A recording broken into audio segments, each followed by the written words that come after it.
Hello guys, welcome to only my talks. 2024 సంవత్సరంలో సినిమాల పరంగా గత సంవత్సరాలతో పోలిస్తే మెరుగైన సక్సెస్ రేట్ దక్కిందనే చెప్పాలి.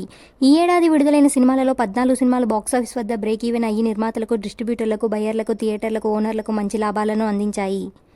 పెద్ద హీరోల సినిమాలు ఎక్కువగా రిలీజ్ కాకపోయినా కొన్ని చిన్న సినిమాలు బాక్సాఫీస్ వద్ద కలెక్షన్ల విషయంలో అద్భుతాలు చేశాయి. రూపాయి పెట్టుబడి పెడితే 10 రూపాయల లాభాలను అందించిన సినిమాలు సైతం ఎక్కువగానే ఉన్నాయి. అయితే ఈ ఏడాది కొన్ని వివాదాలు మాత్రం టాలీవుడ్ ఇండస్ట్రీని కుదిపేశాయి. ఈ ఏడాది సంచలనమైన వివాదాల్లో జానీ మాస్టర్ వివాదం ముందు వరుసలో ఉంటుంది. జానీ మాస్టర్ దగ్గర అసిస్టెంట్గా పనిచేసే ఒక యువతి మాస్టర్పై సంచలన ఆరోపణలు చేయడంతో ఈ వివాదం చెలరేగింది. ఈ కేసులో జానీ మాస్టర్ కొన్ని రోజులు జైలుకు పరిమితమై ప్రస్తుతం బెయిల్పై బయట ఉన్నారు. మరో హీరో రాజ్ తరుణ్పై లావణ్య అనే యువతి ఆరోపణలు చేయడంతో పాటు పలు ఆధారాలను బయటపెట్టింది. ఈ వివాదం రాజ్ తరుణ్ సినిమాలపై, ప్రమోషన్స్పై ప్రభావం చూపింది. ఈ ఏడాది విడుదలైన రాజ్ తరుణ్ సినిమాలన్నీ ప్రేక్షకులకు భారీ షాక్ ఇచ్చాయనే చెప్పాలి. ఇక అల్లు అర్జున్ వైసీపీ నేతకు అనుకూలంగా ప్రచారం చేయడం సంచలనమైంది. ఈ వివాదం అంతకంతకు పెద్దదవుతుంది. పుష్ప 2పై ఈ వివాదం ఎఫెక్ట్ పడుతుందో లేదో చూడాల్సి ఉంది. టాలీవుడ్ ప్రముఖ నటి హేమ ఒక వివాదంలో చిక్కుకోవటం, ఆ వివాదం సంచలనం కావటం జరిగింది.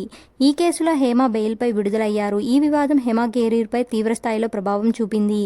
ఇలాంటి అప్డేట్స్ కోసం please like, share, subscribe OMT.